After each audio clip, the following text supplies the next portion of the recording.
Hai Marketplace Leaders, selamat datang kembali di A Cup of Wisdom. Ini adalah seri video dari JPCC Marketplace yang bertujuan untuk memperlengkapi Anda dengan nilai-nilai kebenaran dalam menjalankan bisnis Anda sehari-hari.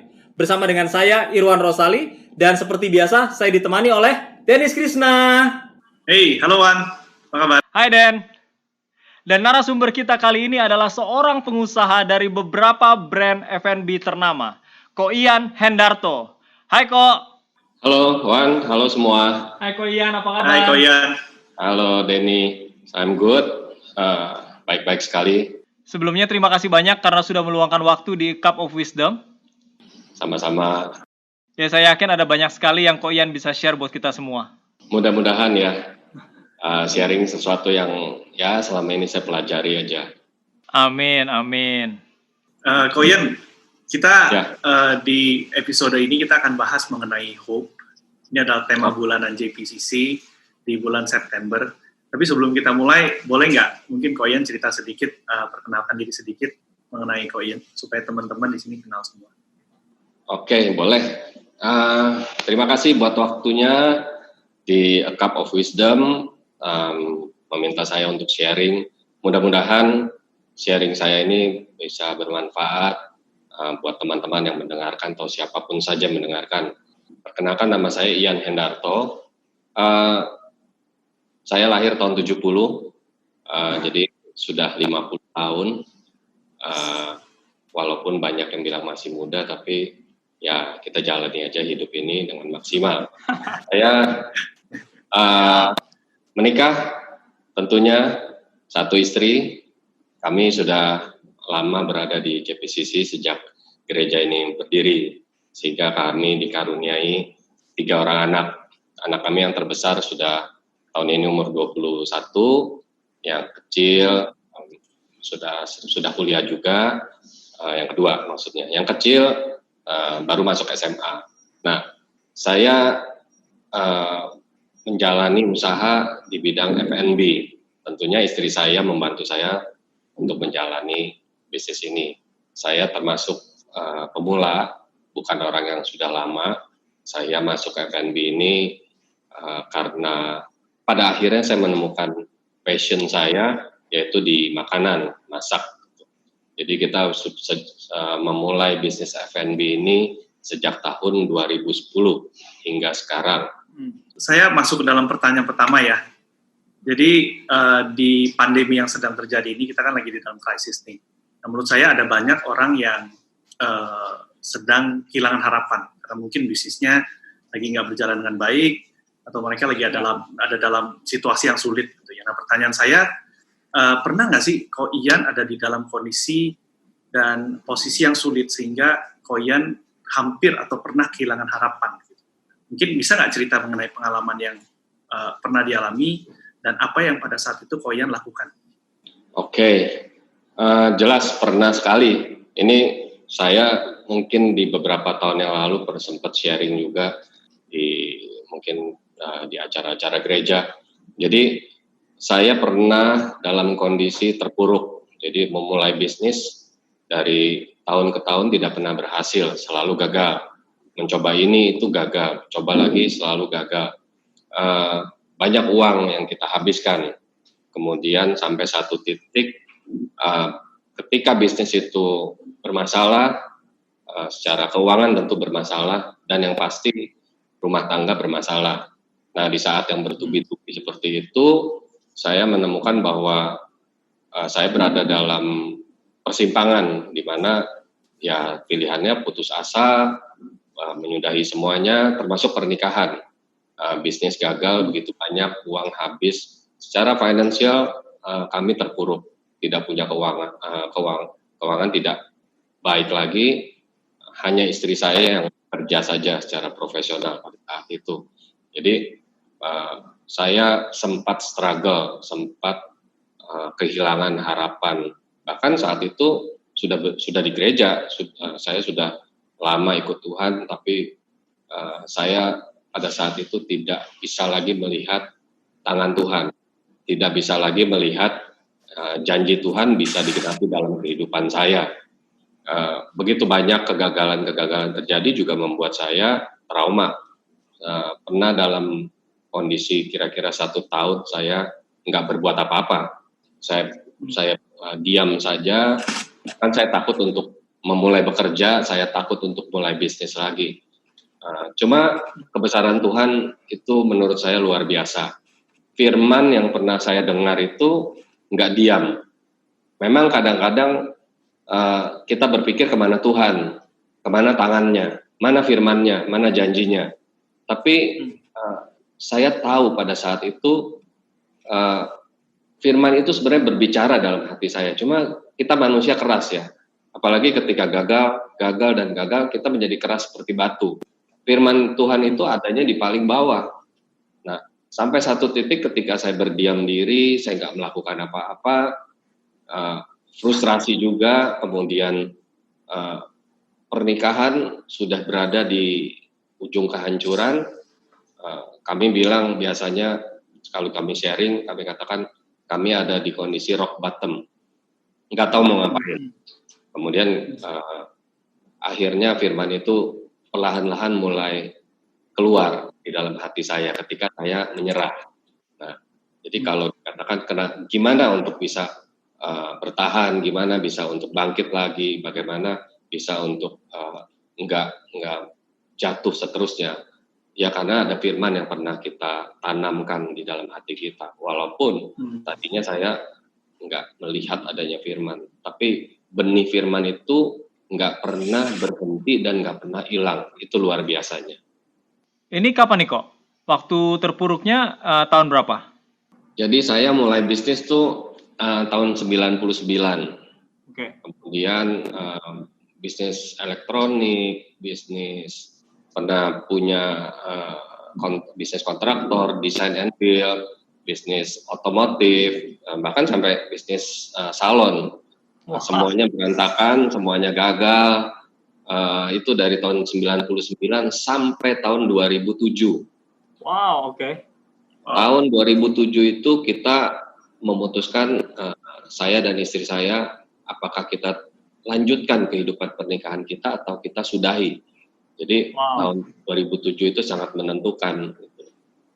Tapi akhirnya saya dan istri saya mengambil keputusan untuk stay.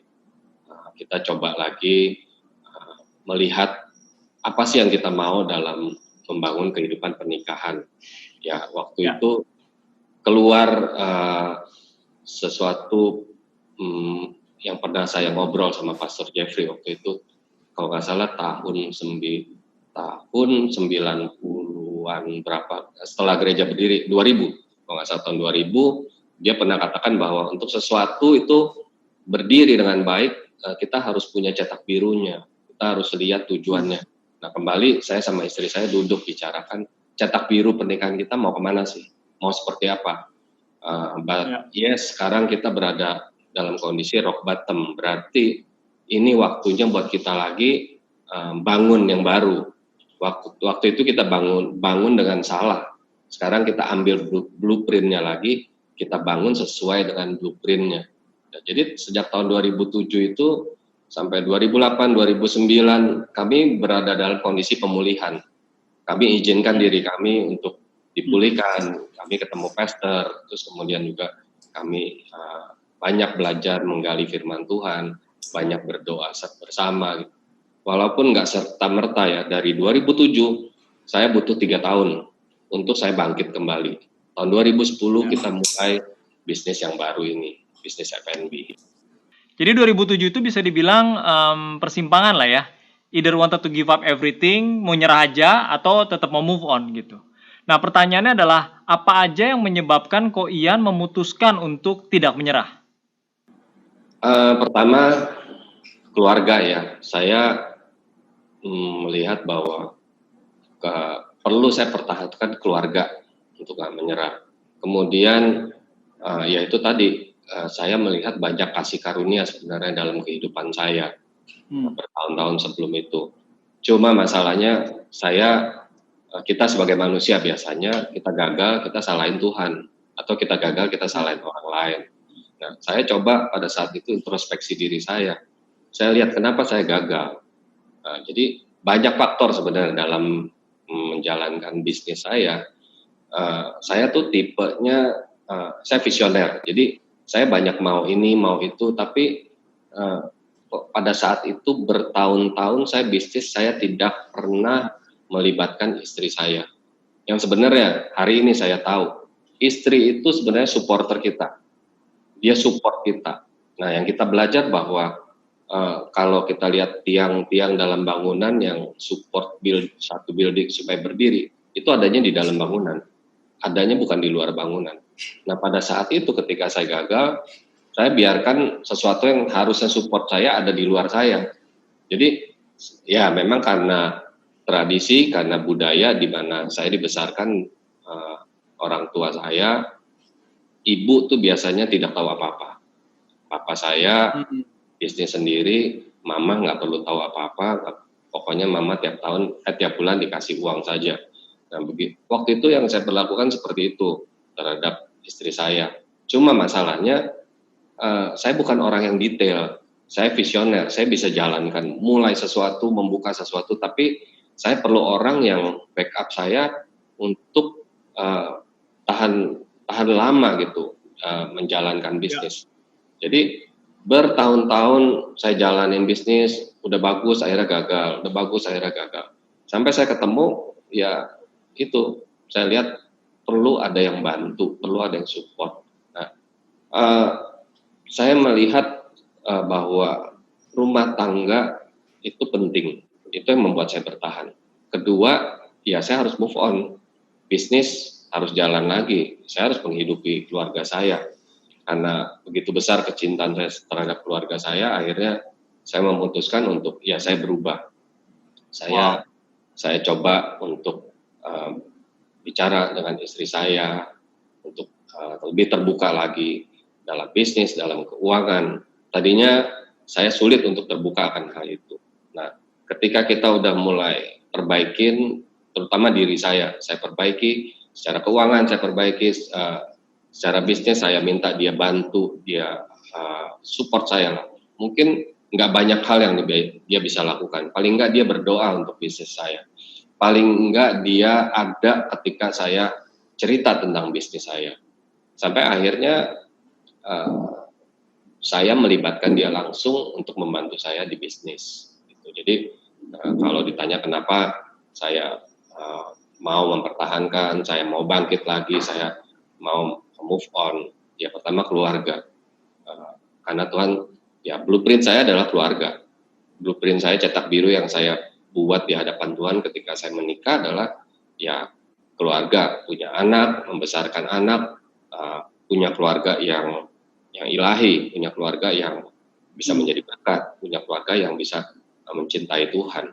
Saya tertarik dengar cerita Ko Ian pada saat Ko Ian bilang ada di posisi rock bottom. Ya, artinya di sini tadi Ko Ian juga sampaikan itu nggak bisa lihat janji Tuhan, nggak bisa lihat tangan Tuhan gitu. Jadi nggak bisa lihat kondisi ini akan membaik. Ya walaupun kita percaya Tuhan baik, tapi itu masih jadi sesuatu yang kita nggak lihat sekarang. Nah tadi Ko Ian sampaikan baru dalam posisi itu firman yang dari awal ditanam sebagai benih itu baru muncul. Nah, kira-kira boleh jelaskan lebih lanjut nggak, Ko Ian, apa yang terjadi di sana? Firman apa yang pada saat itu membuat Ko Ian tuh bisa bangkit dari posisi rock bottom, walaupun kita semua tahu itu nggak terjadi secara instan. Ada prosesnya. Jadi, walaupun kita sudah percaya iman, nggak menjadikan kondisi kita langsung flip menjadi baik gitu. Jadi, apa yang terjadi, Ko Ian, pada saat itu? Ya, sebenarnya pada saat sejak tahun 2007 itu ketika kita rock bottom, karena kebetulan saya stop bisnis, jadi banyak menggali firman Tuhan. Sebenarnya firman yang keluar itu sangat banyak sekali ya. Salah satunya ya yang paling sering sampai sekarang saya selalu baca adalah Ulangan 28. Kemudian Mazmur 26 mengenai doa Daud untuk hidup dalam kebenaran. Saya kembali tadi saya bilang bahwa seringkali kalau kita gagal kita salahin Tuhan atau salahin orang lain atau salahin keadaan. Saya nggak tahu kenapa pada saat itu saya tahu saya hanya menyalahkan diri saya. Saya berpikir pada saat itu kenapa saya bisa begini, kenapa semuanya gagal. Padahal secara finansial waktu itu kita cukup ada untuk menjalankan bisnis, bisnis yang bahkan bisnis yang cukup besar sekali gitu dengan biaya yang cukup besar. Tapi gagal. Kenapa gitu? Ya sebenarnya satu hal yang saya baca di ulangan itu, saya kalau kita benar-benar mendengarkan suara Tuhan dan melakukan perintahnya, nah, terus sampai ke bawah dia akan bukakan mengenai berkat, berkat dan berkat, sampai satu titik berkat itu selesai, dia bicara juga mengenai kutuk.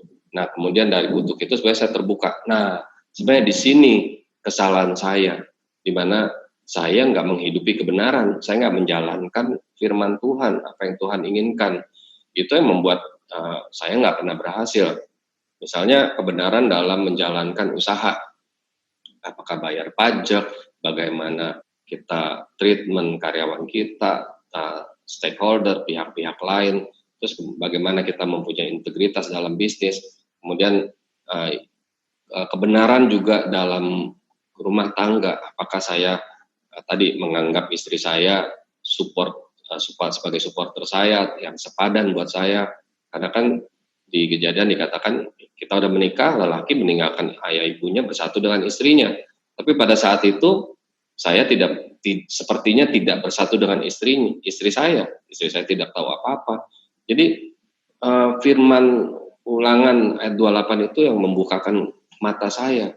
Ya selama ini saya tahu saya jalan di dalam kebenaran yang tidak semestinya. Saya jalan, kalau boleh dibilang, saya tahu banget bahwa saya berada di dalam arah kutub, karena semua yang saya jalankan nggak benar, melakukan bisnis nggak benar, terhadap orang nggak benar, sampai satu titik itu sebenarnya saya melihat saya harus berubah, daripada saya menyalahkan Tuhan dan menyalahkan orang lain, menyalahkan partner bisa saja, tapi saya tahu saat itu saya salah, dan ya itu yang membuat saya turn back, balik, kemudian ya di ulangan 28 itu yang di bagian berkat itu yang sekarang saya jalani, yang sekarang saya hidupi.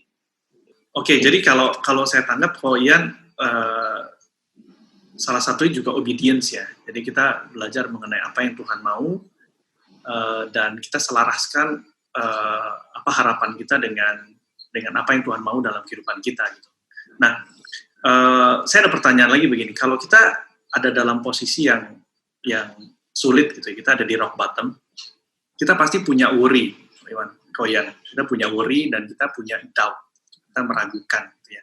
Nah, pertanyaan saya ada dua. Yang pertama, apakah wajar untuk kita punya doubt kepada Tuhan? Kita doubt Tuhan kita doubt karakternya dia. Gitu. Apakah Tuhan bisa membawa saya keluar dari masalah ini atau enggak? Itu yang pertama. Yang kedua, sebenarnya boleh nggak sih kita doubt? Boleh nggak kita ragu kepada Tuhan kita? Gitu. Kira-kira menurut Koyan gimana? Kalau meragukan, doubt, pasti. Semua orang pasti. Kalau nggak mungkin Yosua dikatakan suruh teguhkan dan kuatkan hatimu. Seringkali kita khawatir itu sebenarnya kita meragukan Tuhan.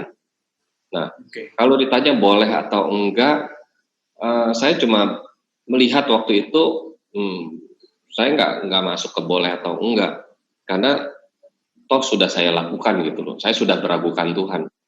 Karena saya tidak taat dengan firman Tuhan, sehingga itu yang menjadikan diri saya merasa boleh untuk meragukan Tuhan. Padahal firman-Nya itu sebenarnya lengkap sekali. Kalau kita baca semua firman Tuhan, apalagi di Pengkhotbah, di Amsal, semua banyak juga mengenai bisnis, bagaimana menjalankan bisnis dengan hikmat, dengan bijaksana. Itu sebenarnya sudah banyak janji-janji Tuhan. Kalau kita berhikmat, kita diberkati, kita akan kaya. Kemudian kalau kita kaya, Tuhan berikan kita karunia untuk menikmati kekayaan. Semuanya ada. Cuma ya kenapa kita bisa meragukan Tuhan? Karena kita tidak benar-benar hidupi kebenaran, tidak benar-benar kenal kebenaran firman itu. Jadi kalau saat itu saya ragu, ya saya pernah. Dan lama sekali saya ragu. Sampai saya bertanya-tanya, mana tangan Tuhan? Mana tangan Tuhan? Kemana Tuhan? Kok saya udah doa nggak dijawab-jawab? Katanya JPCC ini hebat. Saya dari tahun 99 di JPCC. Saya juga sebelum-sebelumnya saya melihat gereja-gereja lain, KKR, kesembuhan apa segala macam, orang miskin jadi kaya, orang sakit jadi sembuh. Saya bilang, mana Tuhan? Kok saya nggak ada? Saya meragukan Tuhan, meragukan firman-Nya. Karena saya nggak benar-benar kenal kebenaran firman Tuhan itu. Wow, oke. Kalau orang yang dia kenal kebenaran firman Tuhan, dia pasti tahu bahwa Tuhan menyertai dia dan dia nggak perlu ada rasa khawatir, nggak perlu ada rasa meragukan Tuhan. Saya pikir itu. Yang membuat kita meragukan Tuhan itu justru kita nggak mengerti kebenaran. Jadi kita meragukan Tuhan. Iya. Itu ya, Pak Yan. Oke, that's great. Thank you very much, Pak Yan. Nah, pertanyaannya gini, Ko Yan. Tadi kan Ko Yan bilang kalau misalnya sebelum tahun 2007 semuanya ya turun terus lah ya. Maksudnya ini nggak berhasil, itu nggak berhasil, bikin usaha ini nggak berhasil lagi, gagal lagi. Nah, sampai akhirnya rock bottom. Nah, setelah rock bottom itu pertanyaannya adalah setelah tahun 2007 nih kan kita udah mulai bounce up nih. Apakah pada saat tadinya turun ke bawah sampai rock bottom, terus habis itu naik segera gitu, naiknya bener-bener wah nggak ada masalah sama sekali gitu. Nggak tahu gimana prosesnya? Ya, proses perjalanannya tentu kalau saya cerita mungkin sepertinya singkat, pendek, menyenangkan gitu. Tapi untuk menjalaninya selesaikan tahun 2007, kemudian masuk tahun 2008, nggak tahu mau ngapain, tahun 2009 nggak tahu mau ngapain, itu rasanya lama banget. Jangankan 3 tahun, 3 bulan aja rasanya lama. Jangankan 3 bulan, 3 hari aja kita kalau menunggu itu lama banget. Cuma pada saat itu saya tahu hati saya sedang diuji. Karena waktu itu saya bilang begini sama Tuhan, oke Tuhan, saya udah gagal, hidup kita berantakan, saya hari ini saya memutuskan untuk berserah sama Tuhan. Mau melihat kebenaran firman Tuhan, mau melihat seperti apa yang ada di firman Tuhan, bagaimana Tuhan menyertai orang lain, Tuhan menyertai Abraham. Saya mau belajar. Nah, naiknya itu secara perlahan. Jadi 2007 selesai itu rasanya kok lama. Di samping itu kan sewaktu kita memilih kita bertobat atau memilih kita berbalik ke jalan yang benar, kan ada banyak PR yang kita mesti kerjain. Contohnya hubungan dengan istri waktu itu yang babak belur, saya harus perbaiki pelan-pelan. Sebulan, 2 bulan, 3 bulan itu bukan waktu yang cepat. Kalau kita hadapi setiap hari sepertinya lama, harus hubungan diperbaiki, kemudian keuangan juga masih masalah, sampai akhir tahun 2007 sepertinya belum ada perubahan. 2008, jadi banyak orang juga nggak tahan, nggak ada endurance yang cukup untuk menjalani kebenaran firman Tuhan. Banyak orang berpikir, kan saya udah bertobat, kok belum berubah? Kan saya sudah ngaku salah nih sama Tuhan, kok belum berubah? Ya nggak seperti itu, karena prosesnya seperti tumbuhan. Untuk berbuah, dia bertumbuh, dan proses bertumbuh itu kalau dilihatin tiap hari nggak kelihatan. Tapi kalau dibiarkan saja bertumbuh, dirawat, tiba-tiba kita tahu pohonnya sudah besar dan sudah bisa dinikmati buahnya. Nah, kenaikannya itu nggak langsung, Wan. Butuh waktu. Jadi jangan ada teman-teman mungkin yang dengar sesi ini, kalau udah bertobat, berubah, Tuhan bisa langsung bawa naik ke atas. Enggak. Bayanginnya dari 2007 sampai 2010 saya masih nggak punya kerjaan.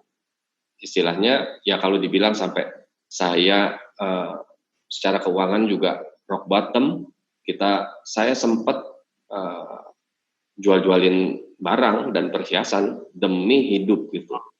Sampai mungkin waktu itu ada teman-teman yang pernah dengar cerita, sampai tahun 2010 itu saya mulai bisnis F&B saya hanya dengan uang kurang lebih 400.000 saya saja yang ada di dompet. Dan 400.000 itu berbuah sampai sekarang. Saya membuktikan, makanya saya banyak mentorin orang-orang yang mau bisnis kecil ya, mulai dari, ya sekarang sih mulai dari 2 juta, 5 juta, dibilang kecil. Kalau saya waktu itu benar-benar 400.000. Dengan 400.000 itu saya masih ingat, saya beli 2 box krim, kemudian saya beli packaging, kemudian saya beli bahan-bahan untuk bikin label, dan beli box besar untuk dijual. Dan 2 box krim itu jadi kira-kira 4 lusin. Nah, 4 lusin itu kita jual nggak setiap hari langsung laku. Kadang-kadang cuma 1 lusin gitu. Tapi the next setelah 4 lusin itu laku, saya punya modal lagi 800.000. Berarti double up. Begitu seterusnya.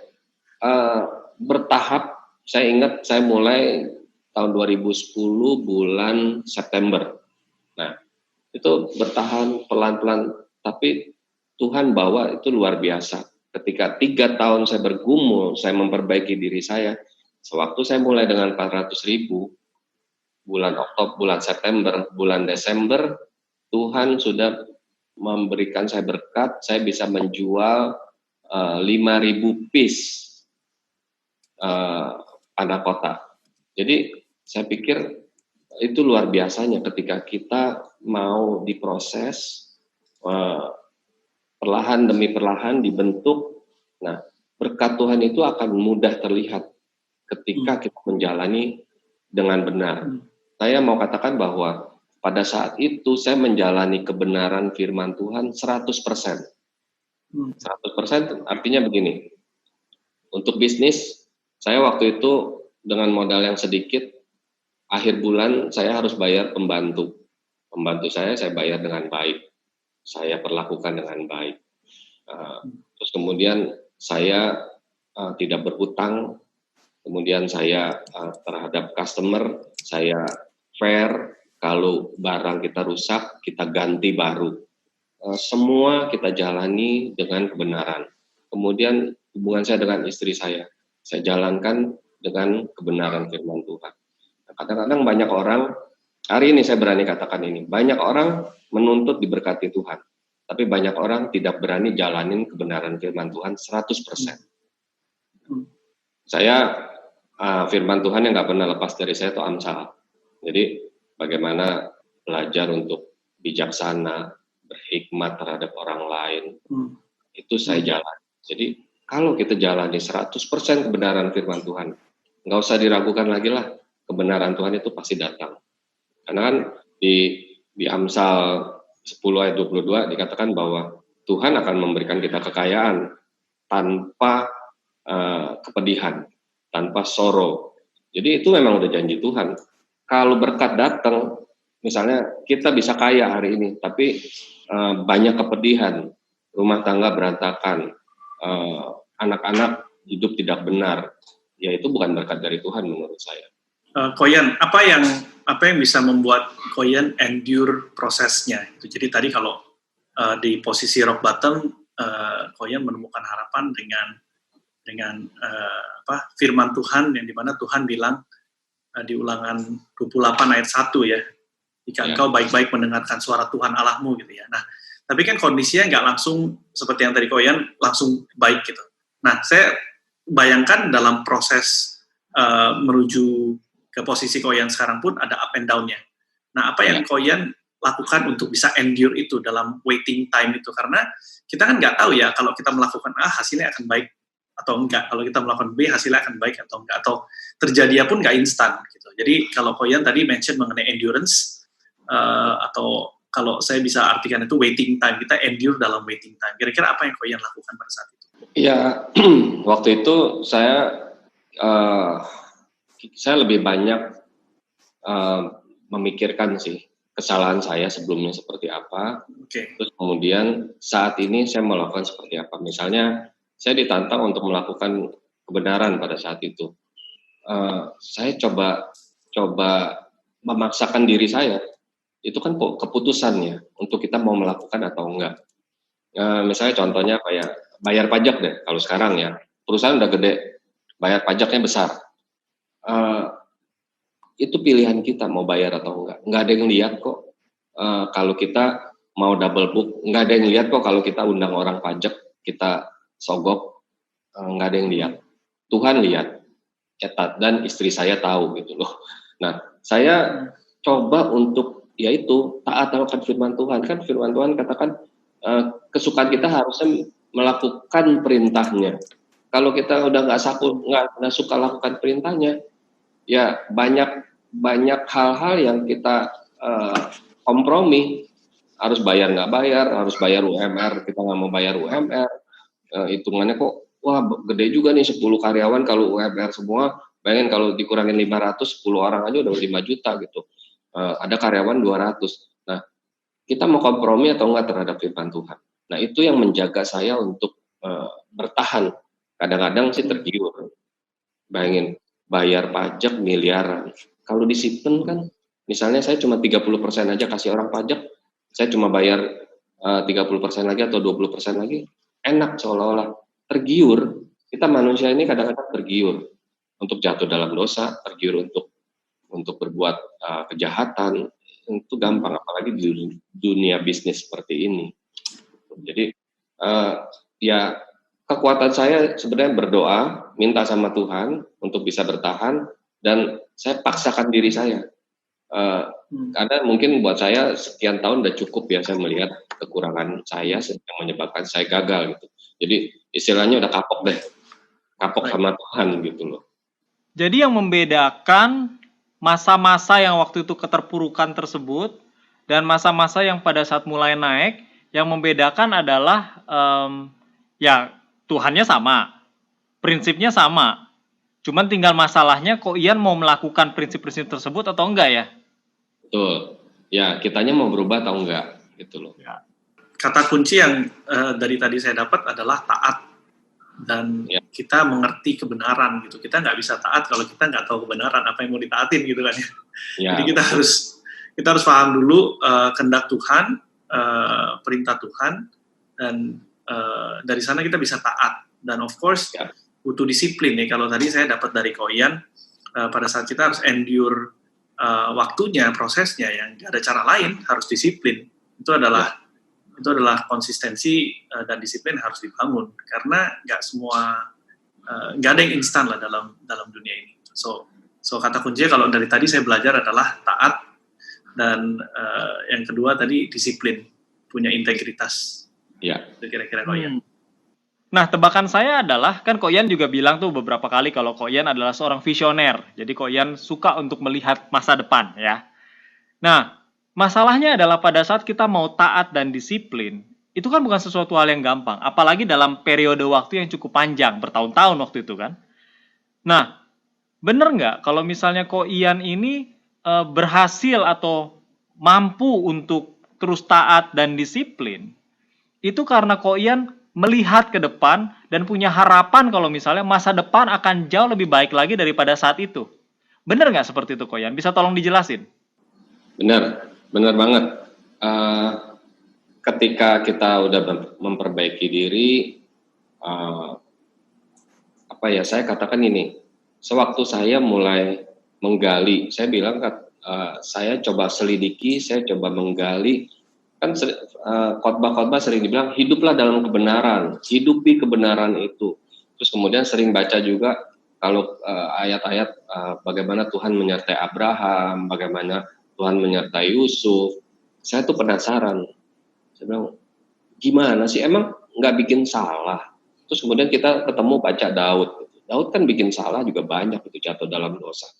Tapi satu hal yang saya lihat di Amsal 21, dibilang Amsal 21 ayat 21, siapa mengejar kebenaran dan kasih akan memperoleh kehidupan, kebenaran dan kehormatan.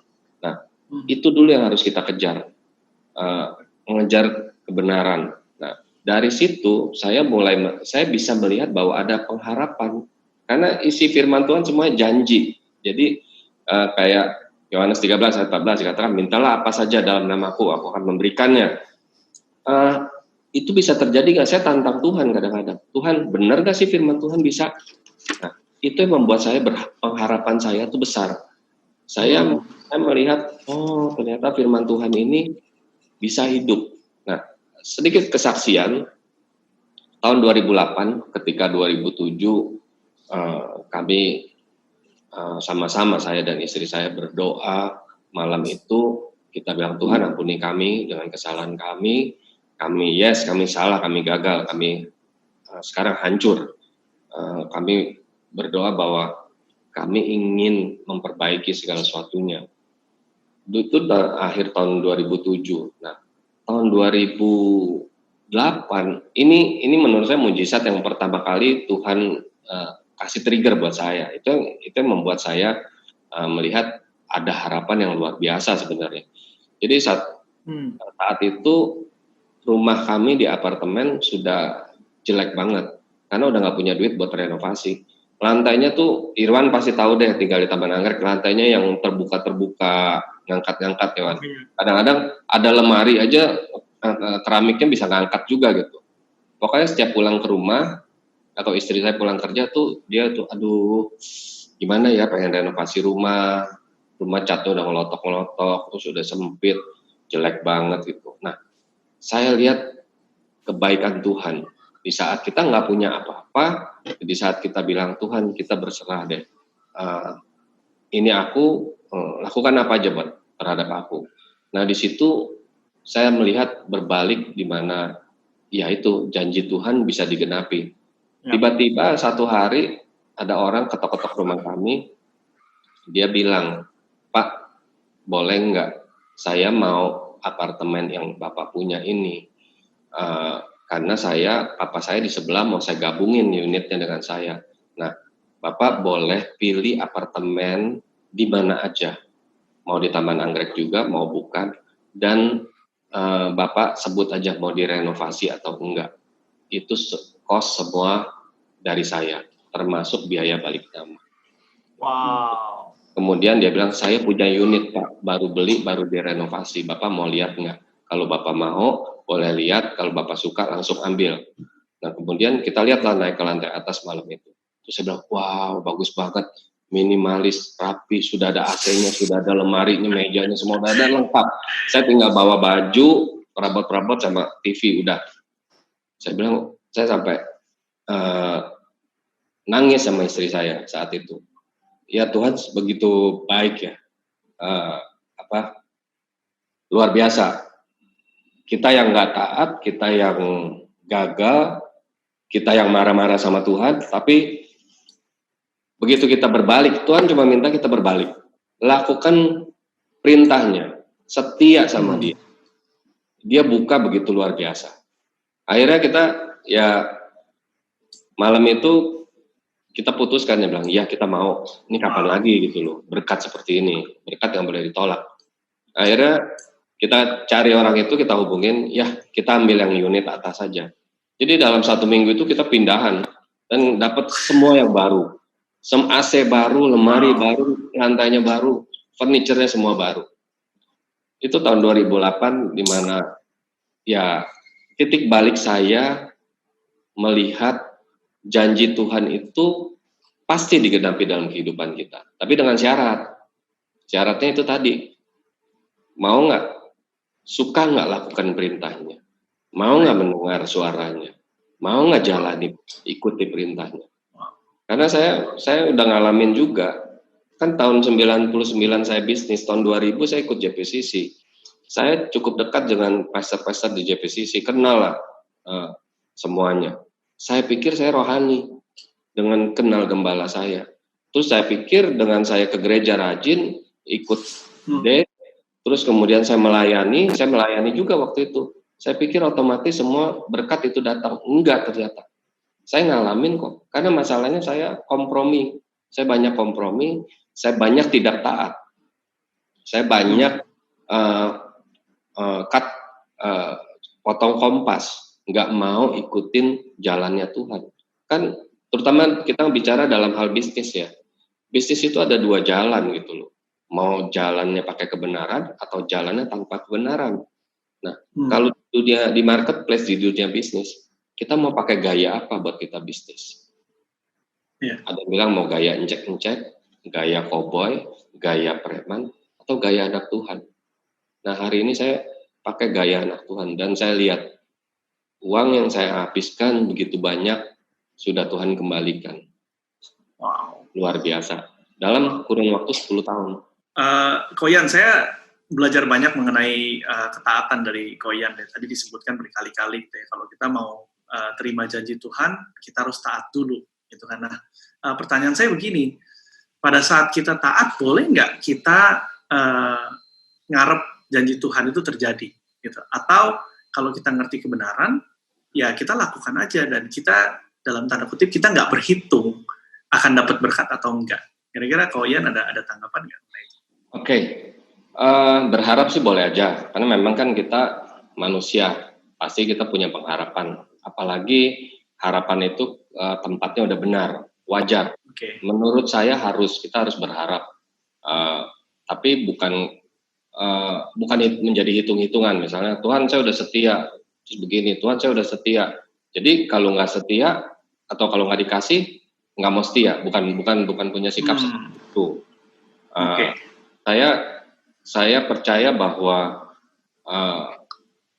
pengharapan kita harus didasari kebenaran juga, dan rencana Tuhan yang pasti itu terjadi buat kita.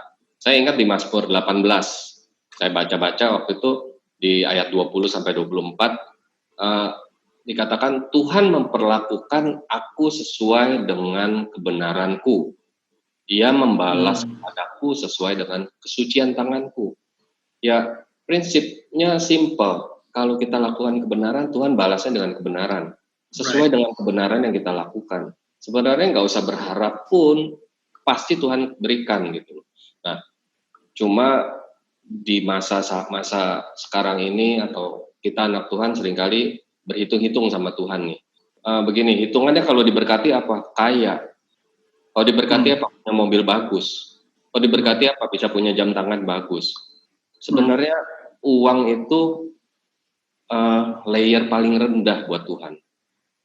Di atas itu masih ada yang lain. Ada hubungan sebenarnya. Hubungan suami istri menurut saya itu yang paling penting. Keluarga itu paling penting. Karena Tuhan aja menggambarkan hubungan dia dengan jemaatnya seperti keluarga, seperti mempelainya. Jadi keluarga, suami istri itu sebenarnya berkat yang paling tinggi menurut saya. Keluarga, anak, kesehatan, bisnis berjalan dengan baik. Di masa-masa saat ini, pandemi COVID, banyak orang yang bisnisnya berguguran, tapi kalau masih bisa bisnis, walaupun profitnya nggak seperti biasanya, masih patut disyukuri. Sebenarnya berkat Tuhan itu jangan melihatnya dengan itu uang atau gaya hidup, nggak seperti itu. Jadi taat itu harus, berharap itu boleh, apalagi tadi saya ulangi, berharapnya pada seseorang yang benar itu harus, tapi jangan keuntungan. Koyan, jadi tadi kan kita sudah bicara, kita sebut musim lah ya. Jadi musim keterpurukan sampai rock bottom, terus habis itu mulai naik. Yang ini mungkin kita sebut sebagai musim transisi, di mana mulai bebenah di situ, sikap dibenerin, terus prinsip-prinsip Tuhan mulai dijalanin. Nah, terus habis itu kan kita masuk ke tahun 2010 tuh, yang dimana katanya mulai bisnis F&B, dan dimulai dari 400.000, terus habis itu berbuah jadi 800.000. Nah, setelah itu apa yang terjadi? What happened next? Wah, kalau dibilang what happened next, itu semuanya karena penyertaan Tuhan. Jadi dari bisnis yang kecil bisa tiba-tiba jadi besar. Bukan tiba-tiba, sorry, saya nggak pakai kata tiba-tiba ya. Buat saya tiba-tiba karena kita jalaninnya jalanin sepenuh hati aja, terus buat saya tiba-tiba itu gini, saya jalanin kerja terus melihat di rekening kok bisa ada duit sekian banyak.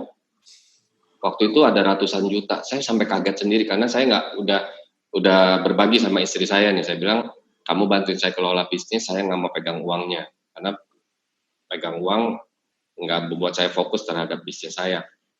Terus begitu kita hitung-hitung, wow, sudah ada sekian. Itu tahun 2012 sampai 2013 dengan modal yang 400.000 ya, kita nggak top up lagi ya. Jadi itu bergulir demikian rupa sampai 2012 akhirnya kita bisa punya modal untuk buka kafe. Nah, dari situ saya lihat kasih karunia Tuhan itu nggak berhenti, karena saya seperti kan Tuhan bilang ujilah aku, saya tantang Tuhan, saya mau lihat nih, saya taat, saya lakukan kebenaran firman Tuhan walaupun kadang-kadang masih salah karena kebodohan, karena kekurang mengertian akan kebenaran, tapi pasti Tuhan bisa mengerti hal itu dan saya bertobat kalau saya salah. tahun demi tahun Tuhan banyak bukakan hal-hal yang luar biasa. Termasuk tadi waktu saya cerita di masa COVID ini, secara kebetulan seolah-olah, tapi menurut saya itu rencana Tuhan. Kita sebelum COVID sedang mempersiapkan cloud kitchen. Begitu bulan Maret terjadi COVID di mana-mana offline itu off semua bisnis, saya langsung bisa menghidupkan cloud kitchen saya. Saya jual online langsung. Dan salesnya itu sangat luar biasa. Maka tadi saya bilang waktu ngobrol-ngobrol sama teman-teman, saya ini sejak bulan Maret nggak pernah WFH karena saya harus kontrol production. Nah, hal-hal seperti itu sepertinya Tuhan siapkan, Tuhan bantu. Kemudian saya juga mundur sedikit dari bisnis yang dari 400.000 setelah buka kafe, saya bertemu dengan partner bisnis dari Jepang. Itu juga nggak sengaja. Itu sepertinya Tuhan yang mempertemukan. Dia nggak bisa bahasa Inggris, saya nggak bisa bahasa Jepang. Tapi waktu itu saya makan di tempat yang saya suka. Ya, kalian tahu Abura Soba. Ketika kita balik lagi ke sana, kita ketemu, sepertinya Tuhan benar-benar mempertemukan. Dia memang sedang berpikir untuk ekspansi ke luar negeri, di luar Jepang, saya mau franchise dia punya. Kemudian akhirnya terjadi. Kita buka sampai hari ini luar biasa. Dan dia bukan saja jadi partner, dia jadi teman baik saya sekarang. Dan di balik itu juga ada cerita-cerita lain sebenarnya bagaimana mamanya dia masuk Kristen, terus bagaimana dia biasanya orang Jepang itu kan hidupnya penuh dengan minuman dan perempuan itu. Tapi sekarang dia udah pasang lagi cincin kawinnya dan dia sudah tinggal bareng dekat dengan istrinya. Nah, saya rasa hal-hal itu ya Tuhan persiapkan. Dan kemudian dia menjadi orang yang tidak seperti partner bisnis lagi. Dia sangat mengerti saya dan menurut saya itu kasih karunia Tuhan deh. Saya ingat seperti Ishak, anaknya Abraham. Sewaktu Abraham meninggal dan dia di masa kelaparan dan ketika dia harus berpindah-pindah